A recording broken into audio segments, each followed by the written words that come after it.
doesn't die, there is no atonement that makes that relationship legal before God. To make that relationship legal before God, somebody has to give his life. So the first son of Bathsheba had to die. In spite of all the prayers that were made, the Bible said that David wore sackcloths, poured dust upon himself, followed everything that is done within the ritualism of their faith at that time. He followed everything. He called people to pray. He was treated. Everything was done. But the boy yet died. And the death of the boy took away something heavy from David, that the servants of David were afraid to announce it to David. They were afraid to tell David that the boy had died, because the Bible said that David rejected food. He wasn't eating. He wasn't drinking. David went completely hungry, was starving and praying, crying unto God, let this boy not die.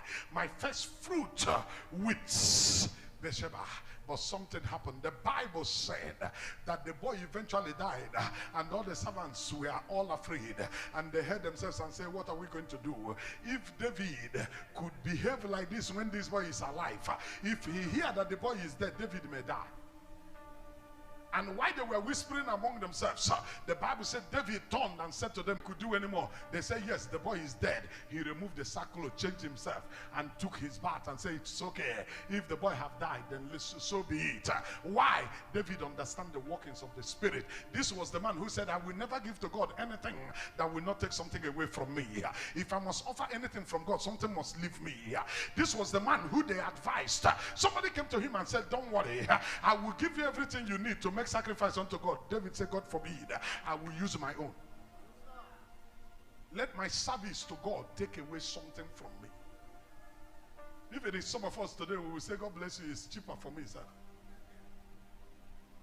It's cheaper for you to keep your money and collect offering from somebody and give offering. Who is deceiving who? The one who is giving you will always be richer than you. To come to church and turn yourself a beggar. You will meet this person and beg, and meet this person and beg. You are taking the position of a beggar in a prophetic house. How do you grow? How will your prayers be answered? You are taking the position of a nobody. You are submitting your destiny and your future under others. You think you're doing yourself a favor. You don't know you are condemning yourself. Why don't you pass through the process tomorrow so that you can shine your shine? Because what God desires for you is to be a giver, not to be a borrower. And let me shock you, if that person doesn't give it to you, you will not die. You didn't hear me. You will not die. Giving it to you is not helping you permanently. It is helping you momentarily. And every help that is momentary can only be momentary, because you will need it today and need it tomorrow. But Jesus said, ask me that I may give you the water that you will drink and you will thirst no more.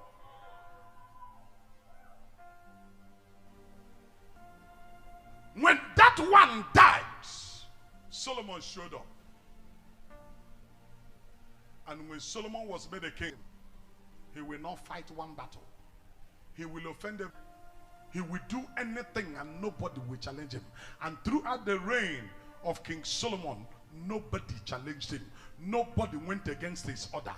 People were just obeying. Everybody was just obeying, both foreign and internal. Everybody was just following him. That is a waiver. But let me tell you the implication. King, the Bible says he brought the worship of Baal and the worship of other gods and God in the place where God needs you. It is either you kill it in your time or you kill it for the next generation. And that is why there are people who are very wealthy, but their children can never be wealthy, because they have sown seeds that provoke God. And for one reason or the other, some of them have done